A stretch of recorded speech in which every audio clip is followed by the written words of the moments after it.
vous allez suivre notre vidéo. C'est toujours votre humble serviteur Bardol, le prix Nobel de la presse en ligne, l'homme à carte sur table, le défenseur de la vérité. Toye naba analyse nabiso, vraiment ça fait longtemps. Oyoto, écoutez notre analyse nabiso. En tout cas, sur ce, je vous conjure de s'abonner massivement sur notre chaîne Bardol officiel. Vous ne serez pas déçus. Merci pour la confiance nabino. Merci naba abonné fidèle nabiso. Ba basé l'Arabie soit du début jusqu'à la fin. Tozawana pour la culture et art et amboka nabiso. Nous ne sommes pas ici pour la polémique à débat.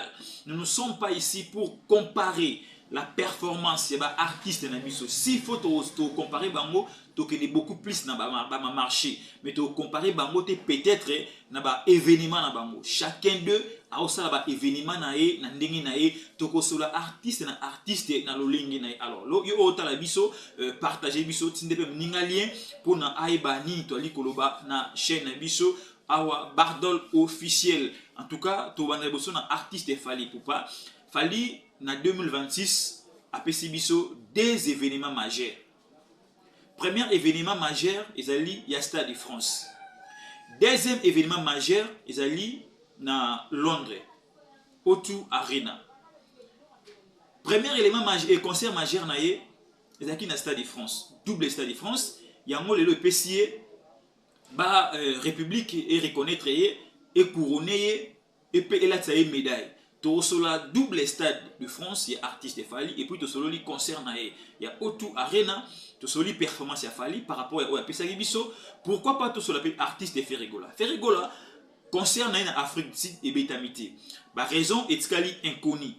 Raison est mis balé ba pousser les bisso que na Afrique du Sud xénophobie ezali. To meke un peu ko solengo allons y a large na émission na bisso a. Hérité Watanabe a réussir bisika oyo xénophobie ezali. To solengo to solape concerne il y a Zénith de Paris. Est-ce que ba Spiritas comme il se doit, est-ce que va mourir à bonne musique? Comme il se doit, est-ce que va Warrior? Bon, il peut que ticket, il y a Zénith, il y a Héritier Tanabe, tout au long, il y a analyse Nabiso Awa.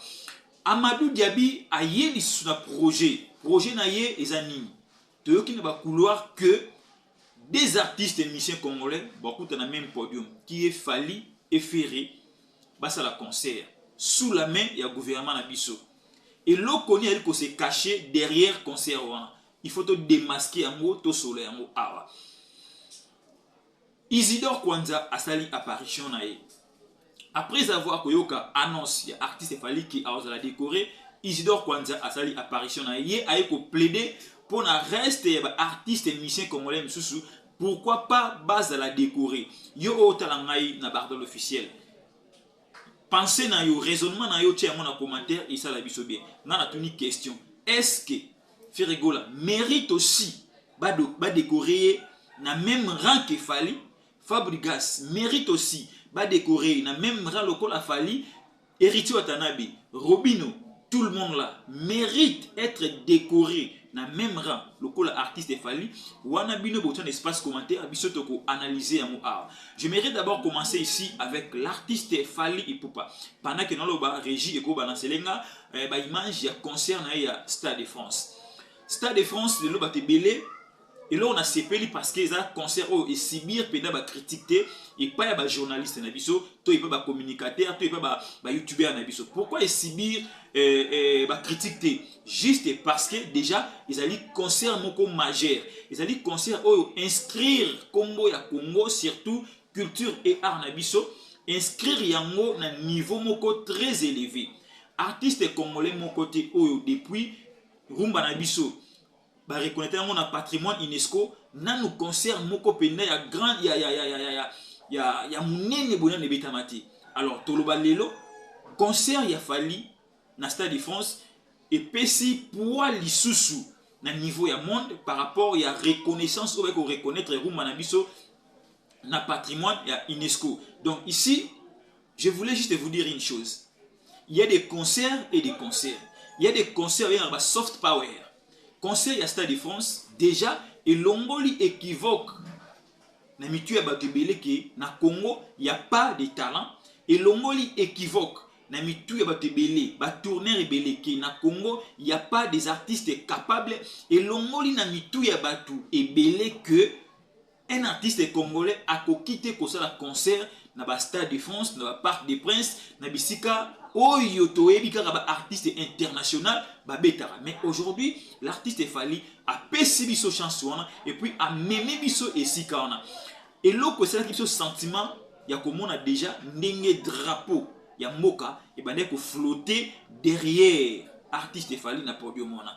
Déjà ni concert moko monde entier et le belaki yango. Bon monaki on même M6 ba chaîne français bande ko lobela yango. Du fait que ba lobela yango na ba chaîne câblée ezali côté ki samboka na biso na ba kwenyo surtout ya monde o ba yeba musique na biso te to o ba pena ba artiste congolais te.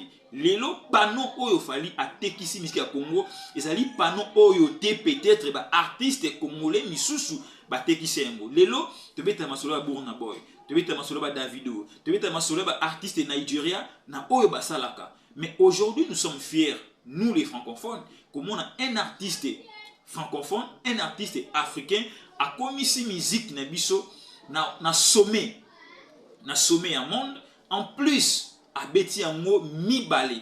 Donc de ce côté-là, tous les Congolais sont fiers de ça. Tous les Congolais sont fiers de ça. Bah, Africains aussi, bah, ça fiers na yango. Alors pourquoi Esibir bah critiquer? Esibir bah critiquer parce que l'artiste Fally a pesi biso 98% ya réussite na concert wana. Biloko mingi auto réclamaka biso ba Congolais, biso ba analyste, ba journaliste, ba youtubeur, tout le monde. Biloko auto réclamaka artiste a pesi yango à 98%. Ya liboso to réclamaka mingi ba son. Ba son ya ba artiste congolais belé bon depuis un certain temps Fally a la exception. Ba son ezara penza limpide na ba concert artiste congolais. Sotali ba concert mingi ba betaka ezara penza limpide. Mais vous allez remarquer na Stade de France bato balaki na kati ba contredire ngate so na ba faux bo contredire na l'espace commentaire. Vous allez remarquer na ba kwenyo surtout ya ba stade bato tout bande koyoka son ya nzembo nyon surtout o artiste ali koyemba. Côté chorégraphie ezalaki vraiment en synergie, en synchronisation na ba lumière parce que to réclamation mingi ba podium artiste na biso ba lumière l'orange tout la réclamation auto salaka. Vous allez constater même ba lumière, même décoration et podium, même artiste bazalaki en synchronisation.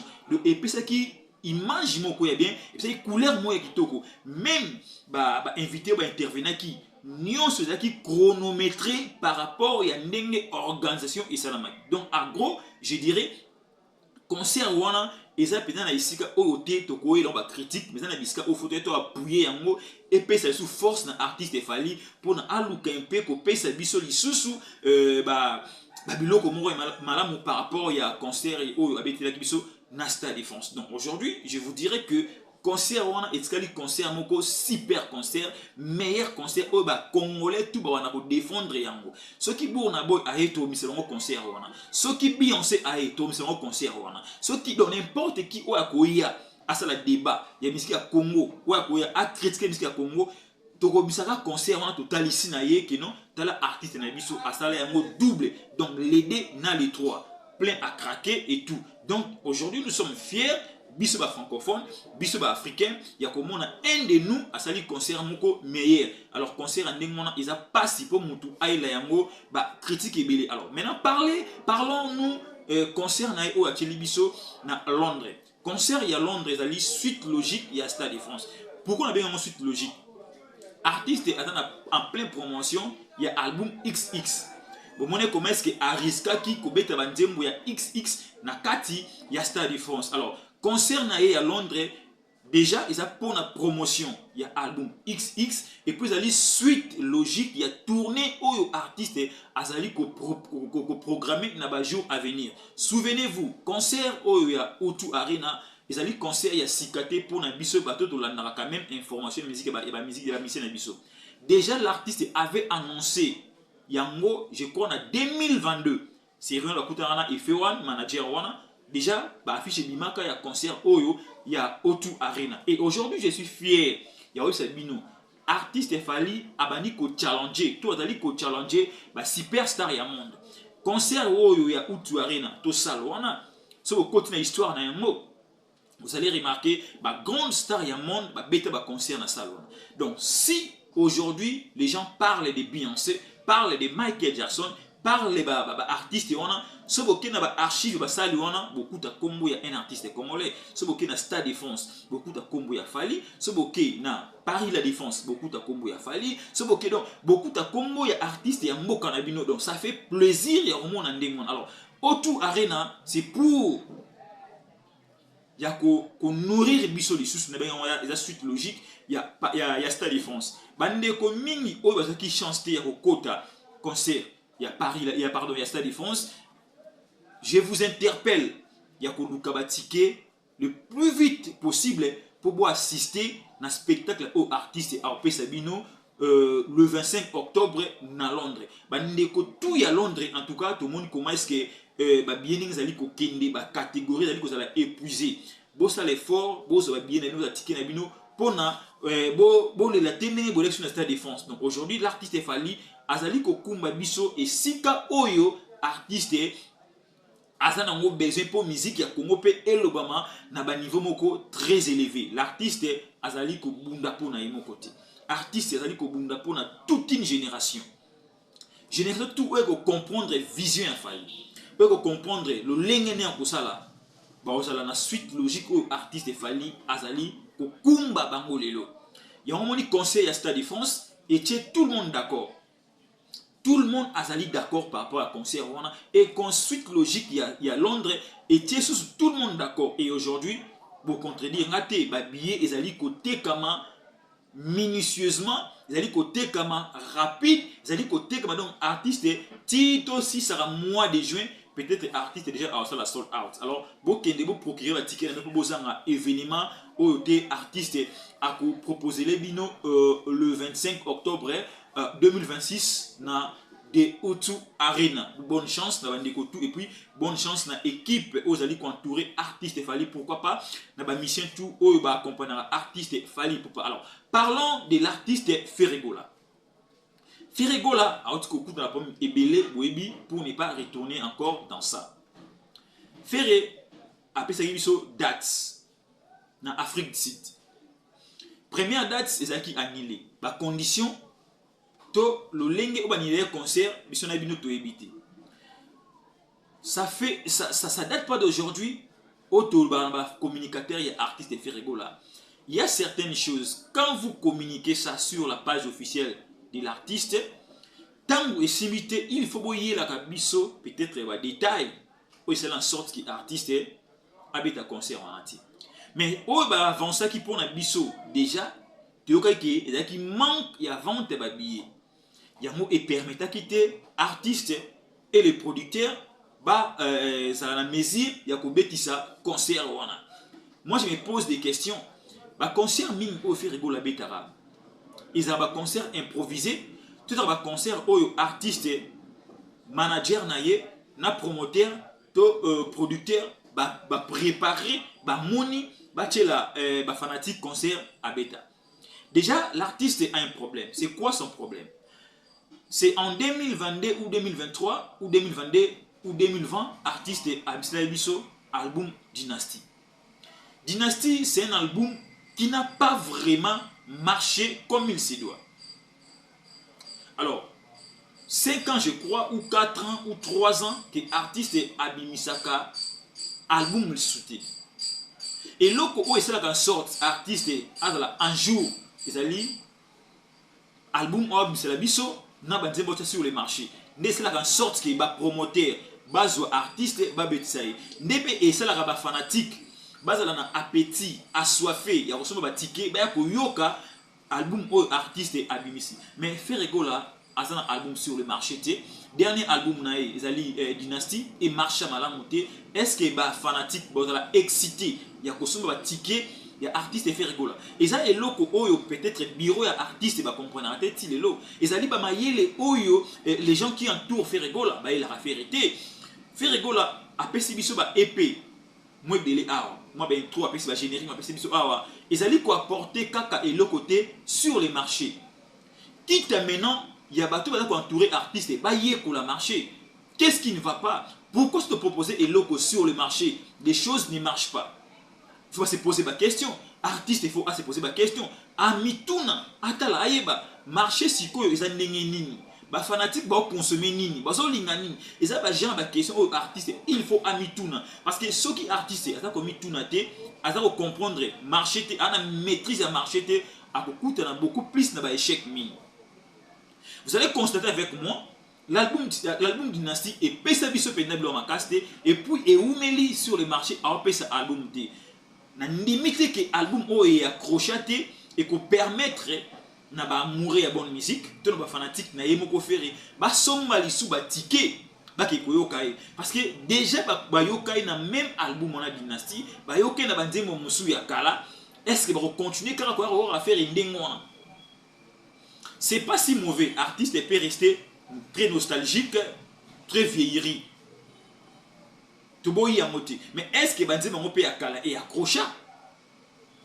Et accrocha. Parce qu'avec Banzema peut akala, il peut exciter les fanatiques, parce que mais pourquoi les fanatiques y a fait? Pourquoi mourir il y a bonne musique? Bon, ça l'a excité, n'a pas date au faire là-bas.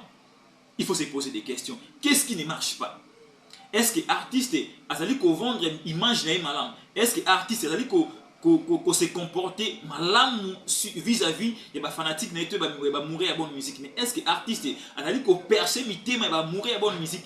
Est-ce que l'artiste a comprendre marché siko et fani côté ni marché siko et zo lingani? Il faut comprendre, il faut aller bien. Et ça, par exemple, on appelle ça qui par rapport à l'échec aux artistes faire à Koutan. Parce que Afrique du Sud, premier concert, et c'est là qui annulé. Par raison de éviter, aux qui annulé.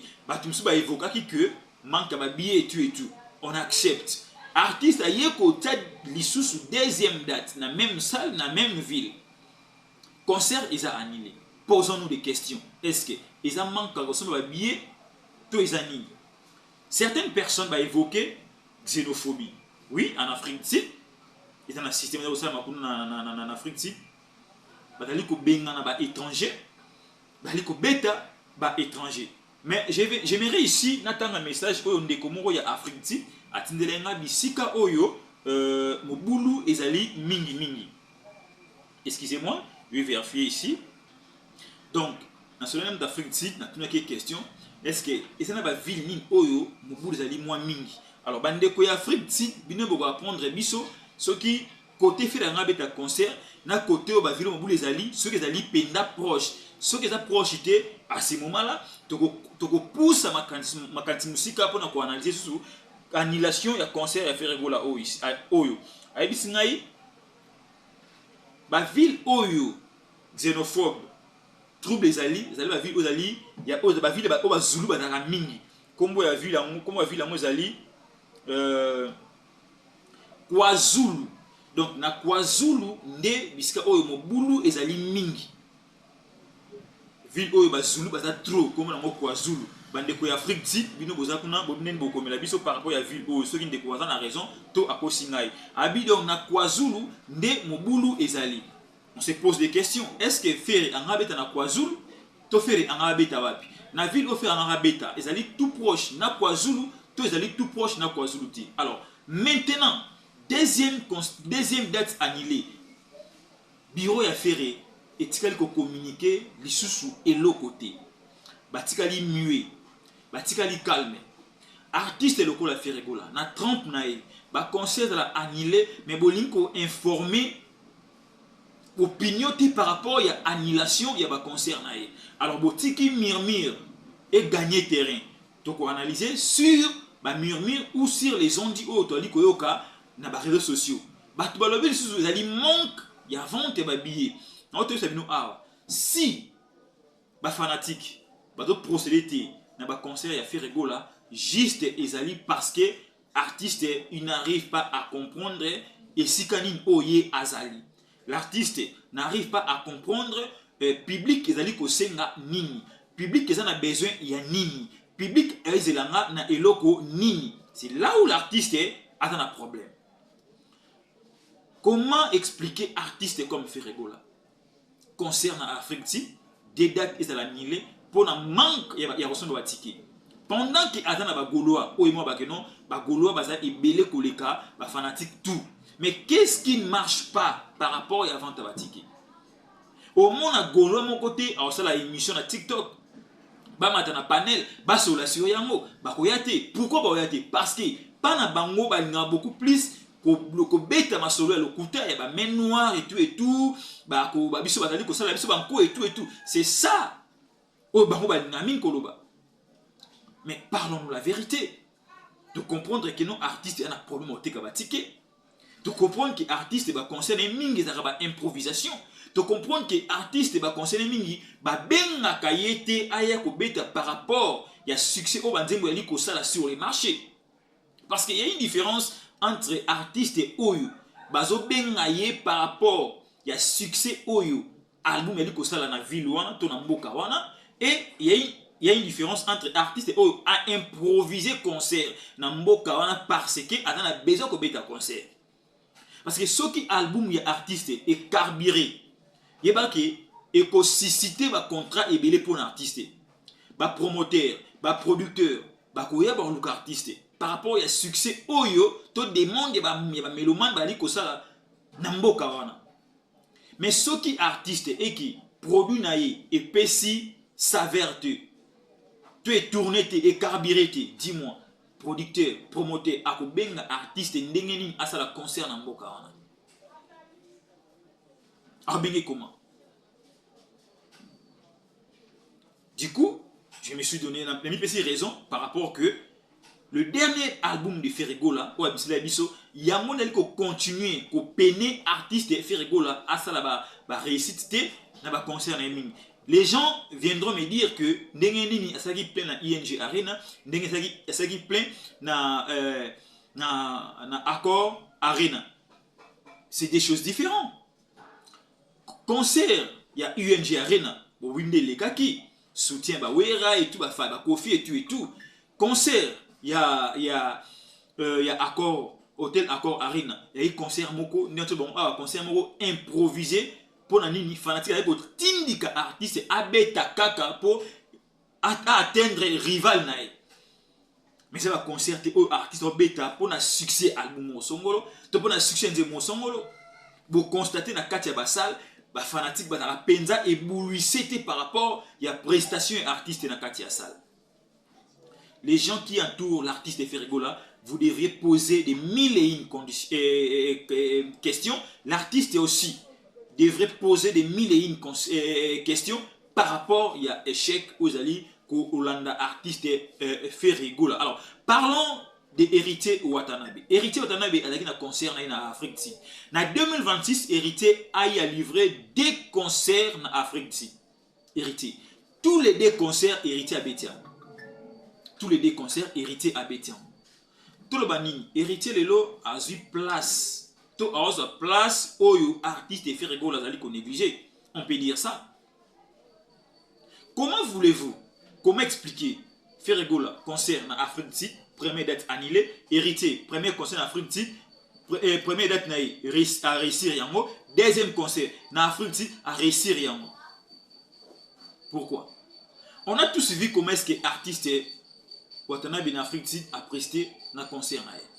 Moi je dirais ici, concert, réussite à concert en Afrique du Sud et PC hérité, ticket gagnant, il y a concert il y a Zénith de Paris. Parce que confiance, il y a de plus en plus par rapport à concert hérité à l'ICOPES à niveau Europe.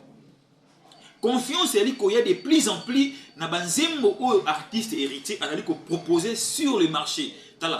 Les gens qui minimisent héritier Watanabe, vous minimiser. Héritier Watanabe, la manière dont Azali s'organiser dans l'orchestre, dans le concert, vous allez remarquer c'est un artiste qui Azali apprendre et puis qui aligner ko perfectionner musala nae, ou Azali perfectionner talent nae. Azo pousse na malembe sûrement à réussir puisque o fait rigolo à réussir. Si aujourd'hui Héritier Wata a réussi qu'on gagne qu'on bête concert à Zénith de Paris et qui a sali un mot qui toque au ndenge là, je vous dis Héritier va renverser le vapeur. Et il est au point il y a qu'on renverser des gens va perdre. Héritier va dire que ça la place na musique ya Congo. Alors ça la place azo kunda ba bord na ye et puis azo ko équiper espace na ye na idéologie na ye na lolenge na ye. Asa deuxième artiste on va dire ko convaincre nga que ça la musique sans polémique héritier. Alors sa musique na sans polémique, alors réussir sans polémique. A beti concerne Afrique type, a fini artiste de mon côté, a fini leader de mon côté, a chrétien leader de mon côté. A tché date dans Zénith de Paris, a fini leader de mon côté, a chrétien leader de mon côté, a sali émission de mon côté, a chrétien ba leader moussous pour na épée ça y peut-être la visibilité. Mais alors ça ma kambounaye na lo lenge oye à penser, na lo na vision na ye, mutu oyo a sala ka makambu na vision na ye, toyeba ki akenda ko achever yango. Mais mutu oyo asala makambu ba ninga ba osala acheva raté. Acheva raté. Parce que ndenge ba ninga ba préparer ya bango yo yebiti. Mais yo lingi osala ka ndenge ba sali okoma ti osala bango. Oko osala ngo osala ngo ba tricherie. Mais quand ya hérité a limité asala ndenge ona, hérité à côté à gauche, à droite, ndenge bo osala. Epesa ye makasi. Mais tant ko sala na ndenge na ye, tant asala oya ye, a ko sala ngo selon vision na ndenge zali. Aujourd'hui, héritier a besoin de la trio de musique congolaise et imposée biso. Zénith, Olympia, Bercy. On a besoin de la trio. Et héritier a la artiste, premier artiste de la génération abeta Zénith de Paris. Yemoko loko la carrière sur la fiche Yemoko. Donc, tant qu'on abeta Zénith, tu es baké a pesa biso pe Olympia. Tu es baké a pesa biso pe Bercy. À ce moment-là, a rotala sko ba salle misusu. Pour déjà a pesa biso ba salle misusu na Europe. Automoni ndengeni artiste a procédé dans. Donc c'est un artiste où il faut se construire petit à petit, il faut se construire na vision na ye, il faut imposer pe vision na ye na musique ya Congo, il faut causer espace na ye malembe sans chrétien qui que ce soit. Sans à s'accrocher na mutumoko. Et puis c'est un artiste sans complexe à l'écran à TV, à bengaka rouge, à bengaka pembe. Ce n'est pas un artiste où Abenga rouge vert, non. Arrêtez de minimiser Héritier Watanabe à surprendre Bissolobi. Héritier risque de faire des histoires oyo ba ene na musu basala kiti. Je vous dis, nana conflit d'artistes on a. Kota la concert à Betty na Afrique ici. Pays oyo, ils na mobulu, ils na trouble soi-disant, mais artiste asali yango. Tant ou asali bongo. Déjà il peut essayer ticket gagnant pour na Zénith. Déjà, je vous conjure d'aller acheter les tickets massivement. Naba kwenyon surtout na Fnac, naba bloko tout ba ticket market, boki de ko somba ba ticket à c'est dépareil ya héritier tanabe, boka musique intelligente ya héritier.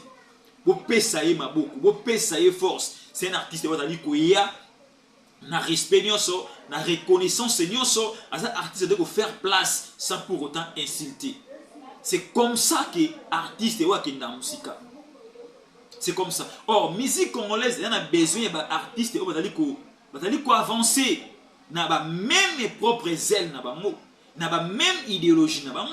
Or, aujourd'hui, on n'a pas besoin d'accrochage. Ce qui est polémique est rosala. Polémique est sur les marchés. Sur les marchés, il y a vraie polémique. Total que non, polémique est la kuna. Mais polémique est là, comme physique. Polémique comme physique. Polémique est bota NT. Éthique dans le marché. Ce qui est dans le marché, à ce moment, tu vois qui est cet artiste qui fait mieux que l'autre. C'est ça. C'est comme ça, héritier de quoi avancer. Pas à pas, dans un pas. Alors tu as brique moko, alors ça la moko, alors ça la moko. Artiste aboué, il faut que tu ailles beaucoup. Artiste aboué, alors ça la suite logique. Il y a fallu lobby. Artiste aboyé, il faut que protéger pour Makamboune et Zalamalam. Bas Spiritas. Concert, il y a Zénith, c'est-à-dire concert où héritier, à s'inscrire encore une fois de plus dans l'histoire de la musique de Congo. Parce que Zénith, c'est-à-dire parmi les salles où Kouloutou va imposer qui musique de Congo. Je sais que ceux qui ont sali en haut, à la Olympia, à la Bercy. Trio na ceux qui ont pour hériter c'est un pari gagné. C'est un pari gagné. Et moi, je sais qu'il est cool parce que l'artiste, maintenant, l'espéritas, il faut être serein, soudé pour soutenir l'artiste. Les gens qui parlent d'héritier, il faut parler que de héritier, qui côté à d'autres artistes. Bon, il y a une polémique, il y a une distraction, mais bon, pousser l'artiste à conquérir le marché, yango bien bien. Dans le bien, il y a deux personnes. Amadou Diaby et Isidore Kwanza. J'aimerais d'abord de parler d'Isidore Kwanza. Isidore Kwanza a sali sorti médiatique Moko un peu en cascade. Le jour où le président de la République avait annoncé que, où il avait promis à l'artiste Fally à décorer dès son retour. Et ça a suscité beaucoup de choses. Sali des missions, fingi, et tout. Isidore Kwanza a la même idéologie, la même histoire. C'est pas ça qui na francophonie. Isidore Kwanza, pour le président, il faut, bon je dirais pas il faut, pour le président, il faut à décorer artiste nyonso pour tout la musala malam. Mais qualité nini ou est pour ça qui le chef de l'État a promettre Fally à décorer. Je dirais ici, il faut pas décorer l'équipe de Fally et non Fally et Moko. Il faut décorer l'équipe de Fally et non Fally lui-même. Il faut décorer l'équipe de Fally. Le président a amonaka mutu le kaka. Atalaka ayokaka pe amonaka. Tout ça, moi rétropédalage. Fally a fait U-Arena, une salle de 40 000 places, plein craqué. Fally a fait Ovo Arena à Londres. Fally a fait UNG Arena. Discours Yamokonzi Mboka Isaakini. Qu'est-ce qu'il avait dit par rapport à l'artiste Fally? Je pense que le président n'avait rien dit. Fally aujourd'hui, il a fait ce qu'on appelle aujourd'hui les soft power. Le Congo a besoin de ça. Le Congo a besoin qu'il y ait des plus haut. Le Congo a besoin de un message à face au monde pour leur dire qu'ici au Congo, il n'y a pas que des détournements, il n'y a pas que la guerre, il y a aussi d'autres choses qui se font ici au Congo. Et lorsqu'on est entraîné qui chef de l'État, alors on va découvrir Fally, ils allaient réussite aux artistes à Sali sur le plan du monde.